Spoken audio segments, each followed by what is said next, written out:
There was one patient who was referred with 14 years. She was 14 years at that time, and she had acute hepatitis because of eating pani puri or some such thing outside, and she had contracted hepatitis A. Her liver had failed. Act on it.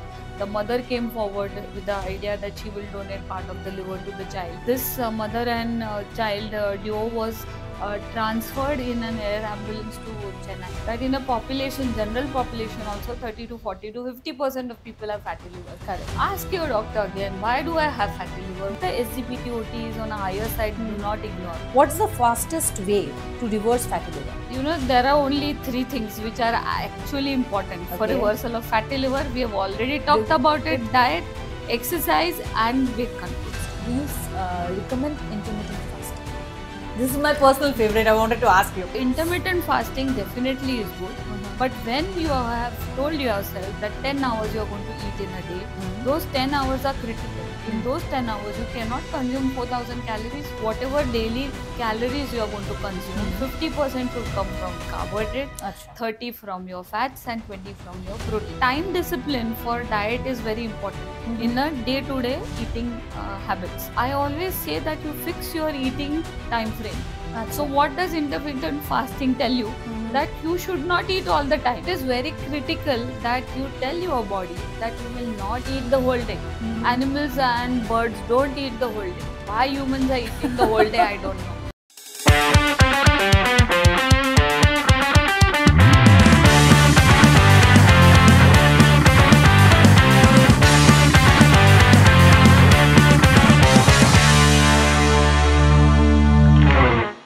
It begins quietly. No pain, no symptom, just silence. But behind that silence, your liver is struggling. Fatty liver disease, one of the fastest growing health crises of our times. Yet many people don't even know about it. It hides behind everyday's fatigue, a little weight gain, or maybe a routine blood work. But by the time it speaks up, the damage may already be done. It's just not about liver function, it's about the lifestyle and the choices that we make. In this episode, we break the silence on fatty liver disease, learning about the warning signs and everything about it with a visionary healer and a pioneer of hepatology and liver transplant program of Pune, Dr. Sheetal Mahajani. With 26 years of experience, Dr. Mahajani has been lifeline for countless lives and patients and their families. As the director of hepatology of Sahyadri Hospital, Pune, and the founder of transformative initiatives like Liver Care and the Liver Foundation, she has not only led medical advancements but has touched life with empathy. Her tireless work with ZTCC, ROTTO, and SOTTO reflect her passion for making organ donation more accessible and understood. Hello and welcome to another episode of Sahyadri Health Talks. I'm Dr. Tushita, and today we have with us Dr. Sheetal Mahajani. Ma'am, how are you? I'm very good. Welcome on today's podcast, ma'am, and it's a nice opportunity for us to have you on this podcast. Thank you, Tushita. I'm also very excited. So, ma'am, we are going to talk about as we discussed, fatty liver. I think one of the topics which we should talk about, because I'm very sure many of us even in this room has it, but people are not much aware about it. So before I start on the topic of this, ma'am, so 26 plus years in this field, how has this journey been, ma'am? The journey has been excellent, and I always wanted to be a gastroenterologist.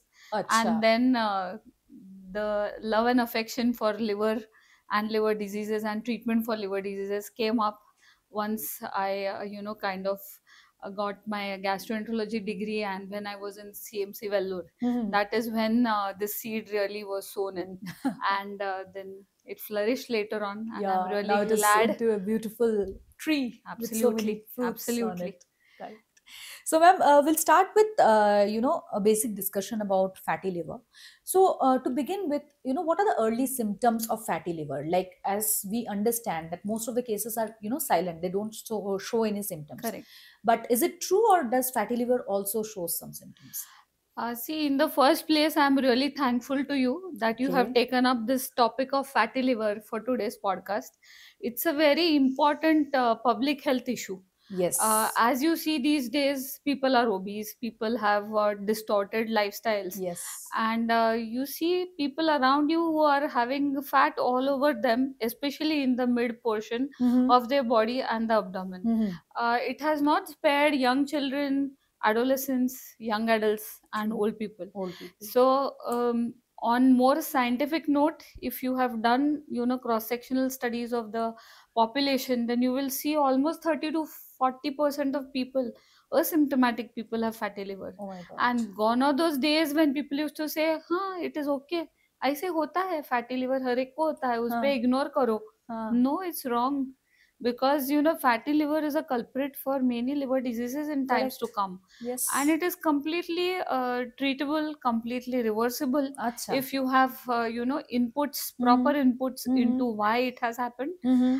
and at what stage it is, and how you're going to treat it. So it's very important to know that whether a person has fatty liver or not. So what would be the warning signs or the Uh, red flags? it is most of the times very silent. It's Yes. there, like as you put on weight, the putting on weight process in your body does not give you any warning signals. Yeah. True. Similarly, inside any other internal organs, including liver, it will not give you any signs and symptoms. But in some people, they start complaining of some pain under their right rib cage where the liver Acha. sits. Acha. Sometimes they also may say that there is little bloating in that area, or Okay. little discomfort, which is kind of a nagging thing happening all through day. Also, So it's you very much mimicking the other, the commonly thing like Yes, gastritis and absolutely. acidity. Yeah. People can call it gas problem, people can call it bloating problem, people Correct. can call it acidity problem. Yes. It's very non-specific. More reason for it to get Correct. ignored. Correct. So that's the reason why Uh-huh. you have to have little better approach Uh-huh. towards finding it, Yeah. and then further on, moving on with the treatment and the preventive part of it. So, what we have understood is there are, two types of fatty livers mostly. Well, one is which is alcohol related, and the other one is metabolic conditions associated. Tell us more about it.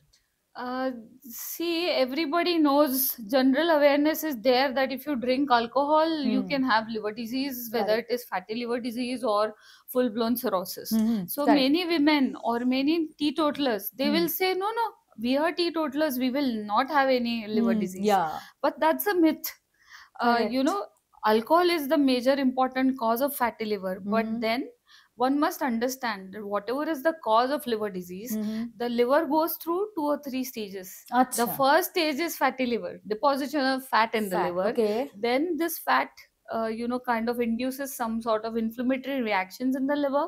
So Acha. one can have steatohepatitis. Acha. Then one can have, as a reaction to that inflammation, there is fibrous tissue deposition in the liver, or the liver starts becoming stiffer and stiffer, or Acha. harder and harder. And then the ultimate stage of this is formation of nodules, or the surface of liver becoming very irregular or cirrhotic. So fatty liver is just the stage one. Correct. So it is very important to know why one can have fatty liver. Yes. Alcohol is one cause. Then there is something known as non-alcoholic liver disease, what was called earlier as non-alcoholic liver disease or NAFLD. Now the correct scientific terminology is MASLD or MAFLD, Okay. metabolically associated liver disease. Acha. Then you can have other liver diseases which go through this trajectory, what I told you just now. Yes. So all other metabolic disorders like Wilson's disease, or sometimes you can get autoimmune liver disease, where all these problems start. So my one single message is that look for multiple causes of fatty liver. Just not alcohol. People are having alcohol socially. People are obese. They are having fatty food all the time. Yes. They don't exercise. Correct. Plus they may be blessed with some bad genes, which is also contributing to the liver problem. So perfect recipe for disaster. I would put it like that. Yeah. So it is most of the times multiple factors together. So it is a job of a hepatologist like me to go to the basics and find out what all is contributing, and then keep on correcting. Acha. Ma'am, as you said, na, कि fatty liver is something which is not only restricted to a particular age group. So what I'm trying to understand here is the kids. So is it very prevalent in kids, or is it still in control? So see, basically, these children also have sedentary lifestyle. Hmm. Their eating habits are wrong. Yes. There is a lot of advertisement in all possible media Mhm. where they are showing all these attractive packaged food, Sugar laden. sugar laden food, Yes. or food which is deep fried. Okay, whether correct. it is any burgers, or it is French fries, or whatever, nuggets. it is everything, whatever has better shelf life. Simply, in simple words, whatever stays okay for a longer time, 2 months, 3 months, they have trans fats, Yes. and that is a perfect combination which can cause fatty liver. So even in young children you will see fatty liver because of their altered habits. Like in the olden days, people had 3 meals: breakfast, lunch, and dinner. They did not eat in between. They did not eat in the night. Nowadays it's a fashion. Okay, ये गर्मियों के दिन चल रहे हैं, अभी कितनी गर्मी है, चलो बाहर जाके आइसक्रीम खा के आते हैं. सिर्फ आइसक्रीम नहीं खाएंगे, आइसक्रीम के साथ और कुछ खाएंगे. कोई वड़ा पाव खाएगा, कोई पोहा खाएगा, थोड़ी सी बारिश हुई पकोड़े खाएंगे. So all that which is additional calories. So basically, whatever is your body's consumption because of your activities, if you start consuming more calories, those calories will be converted into fat and stored in the body. So it will be fat over your limbs, over your abdomen, over your internal organs, so on and so forth. That is why even in young children nowadays, you're seeing that they are kind of having fatty liver. Yes, ma'am. So this part of obesity and metabolic disorder, this also contributes eventually to fatty liver, right? 100%. So there is something known as metabolic syndrome. Yes. It is nothing but it's a conglomeration of 4 or 5 conditions. Achha. Which are lifestyle related, or sometimes there is genetic predisposition also. Okay. So I always tell people, whatever is in your hand, you change. Whatever you are born with, or you have genetic preponderance, that you will not be able to change. But if you have a good lifestyle, then if you had to have hypertension, for example, or diabetes, you will have it at a later age, or you will have it less severe, so on and so forth. So going back to metabolic syndrome, what all forms this metabolic syndrome? So obesity, hypertension, diabetes.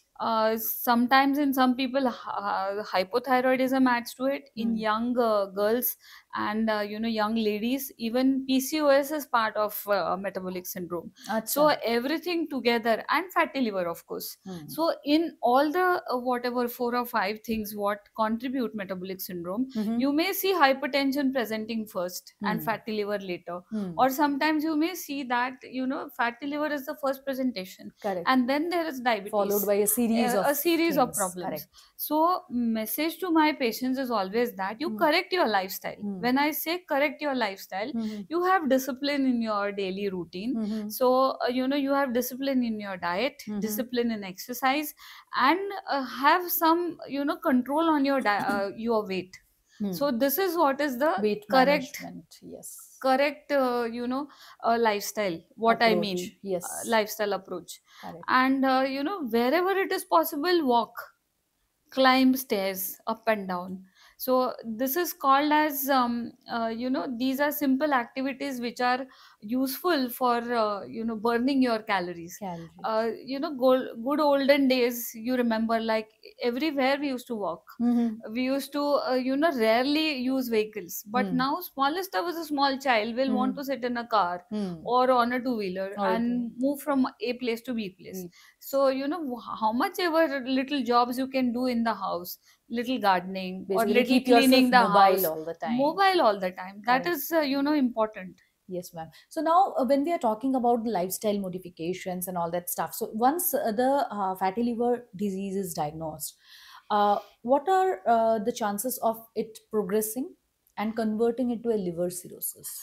Is there a link between yes, 100%. See, a simple example is somebody at 70, a lady, is diagnosed with cirrhosis. Achha. Okay. Ladies generally, I mean, by and large, there is no exposure to alcohol.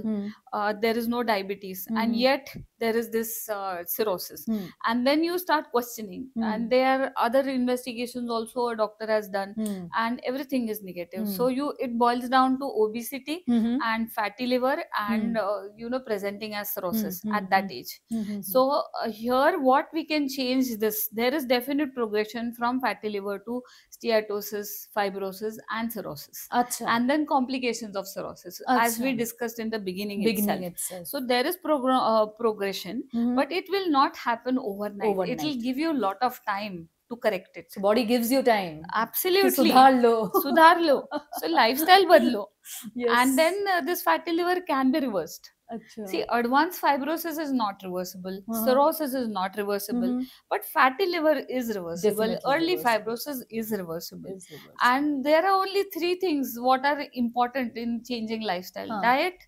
Diet meaning no fancy diets, controlling your portion size and having balance in the diet. Correct. Controlling the weight, meaning thereby, generally I say the weight with which you graduate or do your post graduation, that's the weight you should have all your life. अच्छा. People say नहीं मैं तो बहुत पतली थी, मैं अभी बहुत बहुत पतला put on था, कर लो. अभी बहुत put on हो गया. वो So नहीं होने देना वो है. नहीं होना है. It may be a very good idea to keep your clothes So go from back that time. go back to your Correct. graduation weight. Correct. Try to fit in those Correct. clothes. Correct. So diet, weight control, and exercise. Acha. So when we talk about exercise for reversal of fatty liver, it is the aerobic exercise. Acha. So simple walking, brisk walking, or running, or cycling, or Anything swimming, anything that heartbeat. increases your heartbeat is very good for your reversal of fatty liver. And mind you, once you are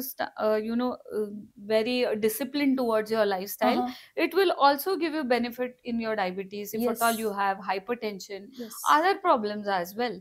So it is one answer for everything. Actually, true, ma'am. So ma'am, when it comes to the diagnosis part of fatty liver, all this while we have heard that an ultrasound does the job, and then there is some gold standard which is liver biopsy also, but of late there has been little more advancements, which is FibroScan. So what are your thoughts on that, and how who all should get their FibroScan done? Correct. So see, basically a fatty liver diagnosis is one thing which is very important.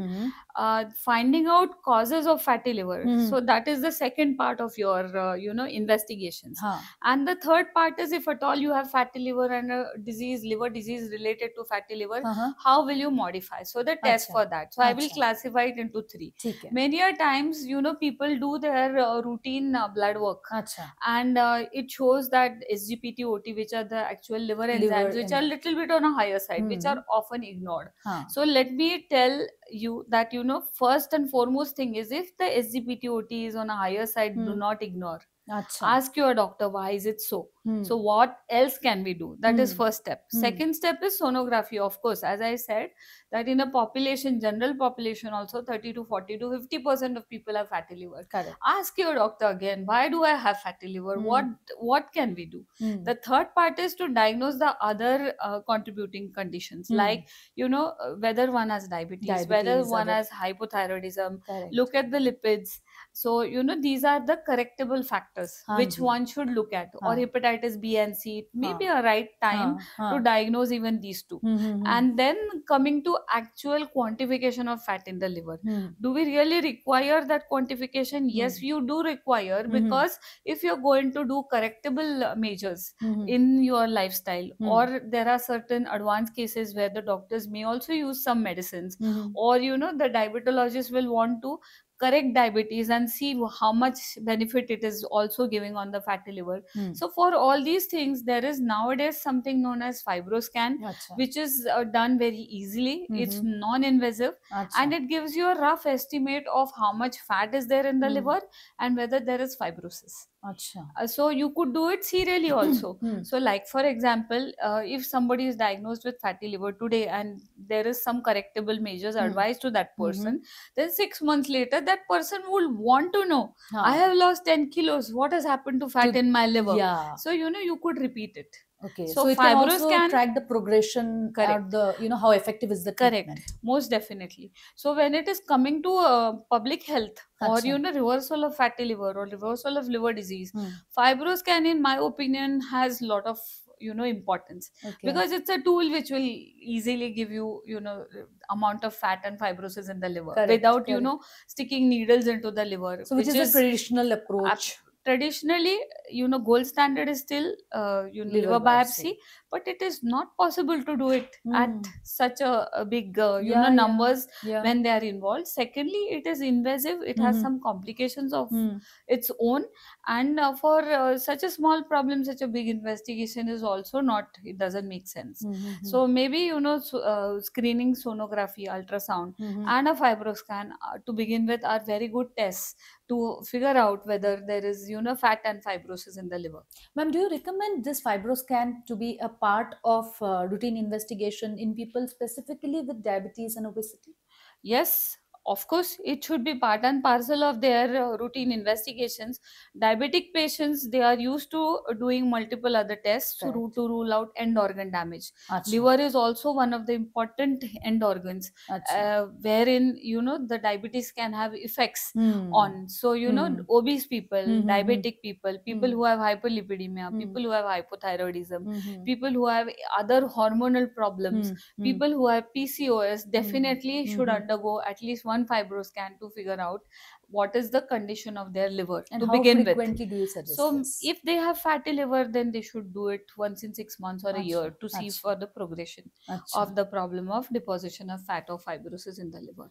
Okay. Of course, with a suggestion of a hepatologist. It's not that it's a routine, so everybody goes to a fibroscan place and then keep on getting it. It's not that. Yes. Okay, ma'am. So as you said, right, ki if we are getting a regular blood routine and all that done, SGLT and SGPT levels, even if they are high, don't ignore it.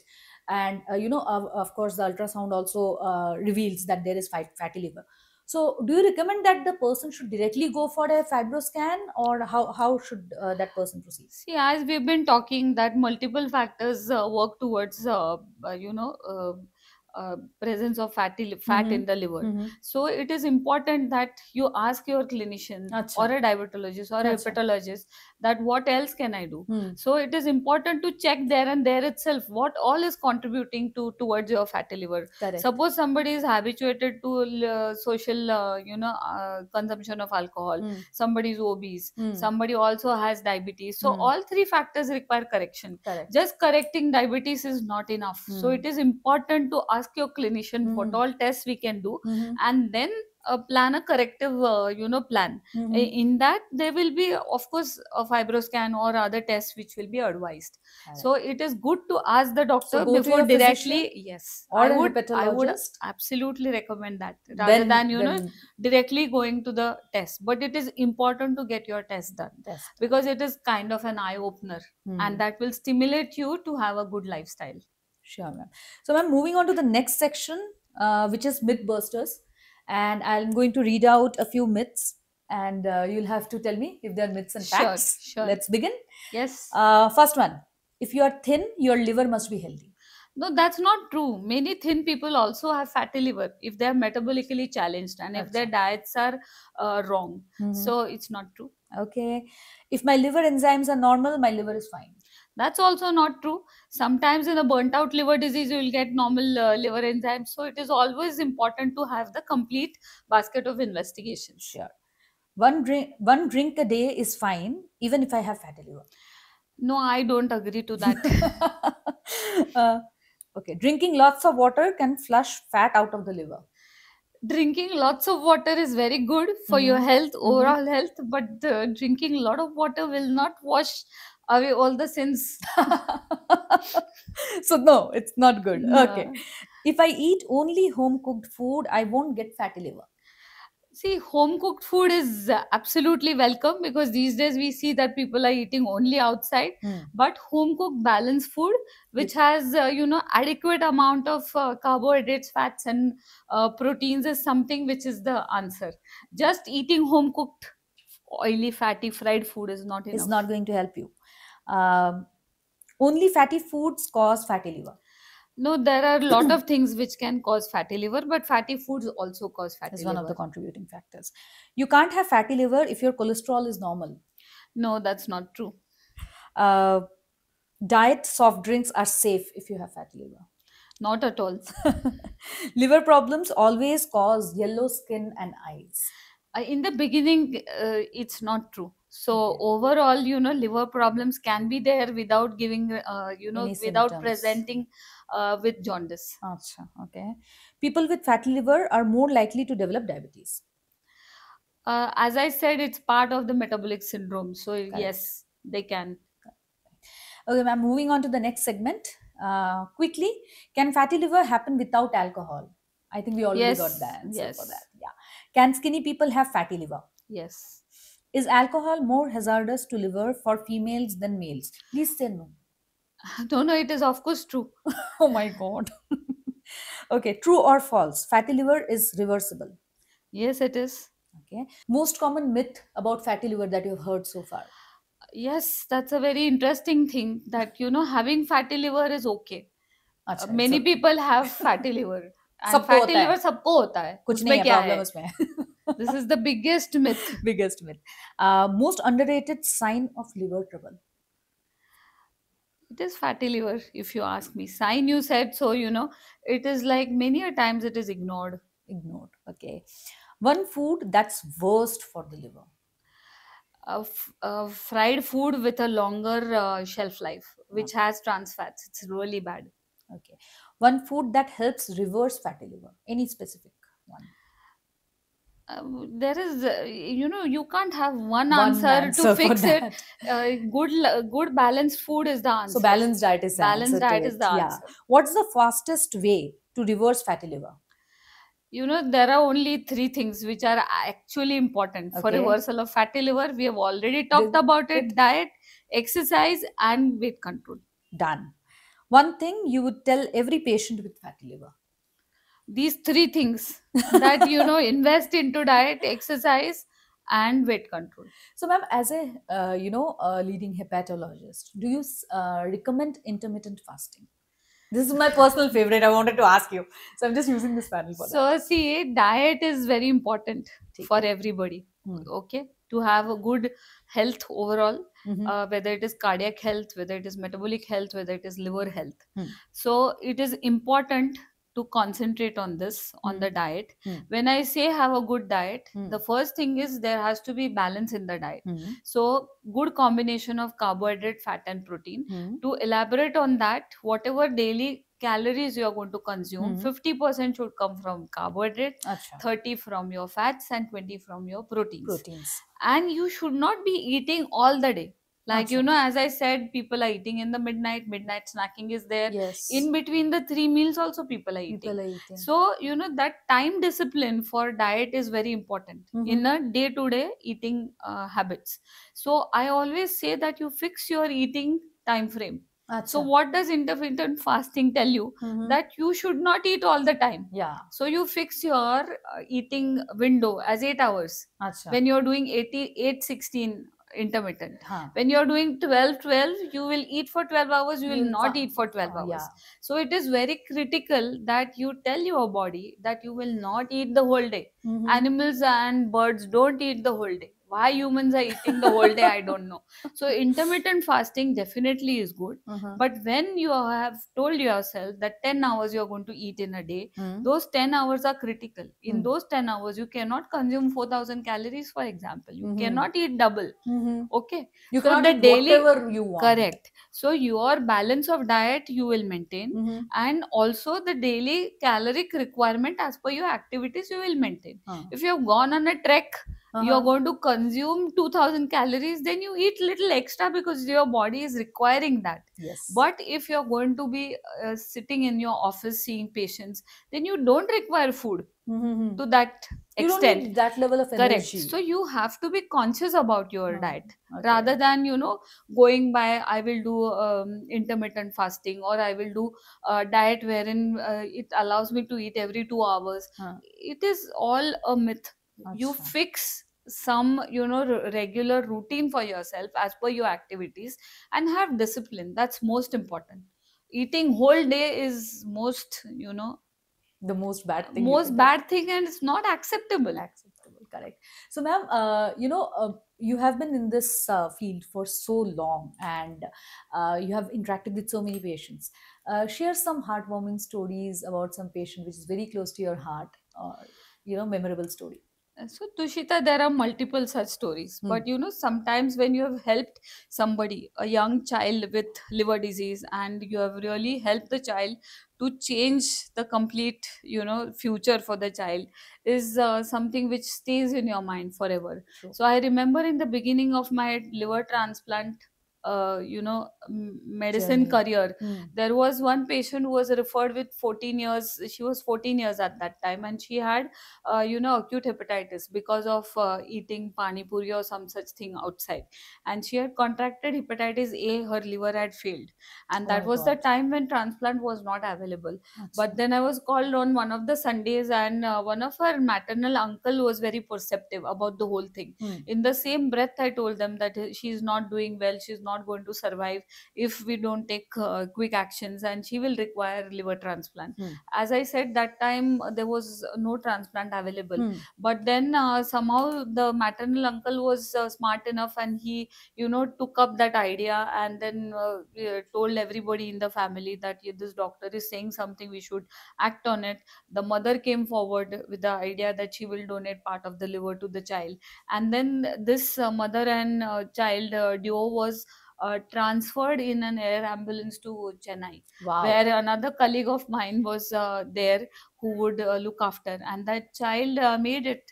She had actually she had organ donor who available for her, Hmm. and her mother did not have to donate part of her liver. Hmm. And then it was a successful transplant. She came back, Hmm. and the funny part to the whole story was, this child was, I think, 14, 15 years old, and she Hanji. was going to go in junior college. Hmm. And then the father went Hmm. for seeking admission in the Hmm. college, and then the principal of that college was saying, "No, no, no, no, we are not admitting this child, she's had a liver transplant done, and Oh who my will look God. after her?" My Then I had to God. actually call them, write a letter and saying, Huh. we are going to look after the liver Huh. transplant part of it. You You take have care to of her just education. education. And this girl is now double graduate, and Arre wow. on her own 2 feet. So Wow. such stories in the beginning are there multiple such stories. Very nice, ma'am. And So, ma'am, any heartwarming line that you remember any patients has said to you, which really made you very happy to have chosen this? many people who have had liver transplants, or they have had their liver diseases completely cured. Now I have many such patients, and you can see more than a line, you can see that that feeling of gratefulness on their face. And in your mind that you have touched them somewhere, just touch their hearts, and Yes. they are forever grateful to you. More Yes. than being grateful, that feeling that you've helped somebody change their lives, that picking up that expression from patients faces is, I think, the best job satisfaction one can have. And that That's gives so you more and nice. more boost to help more Yes. and more patients. I think that's what keeps you feeling all the Exactly. time. So, ma'am, thank you so much for coming on today's podcast. And we wish you all the best. We want Thank to you. see you again on this podcast Sure. anytime sooner when we have some schedules back from you again. Till then, thanks a lot, and thank you once again. Thank you, Tushita. It was a pleasure. Thank you, ma'am.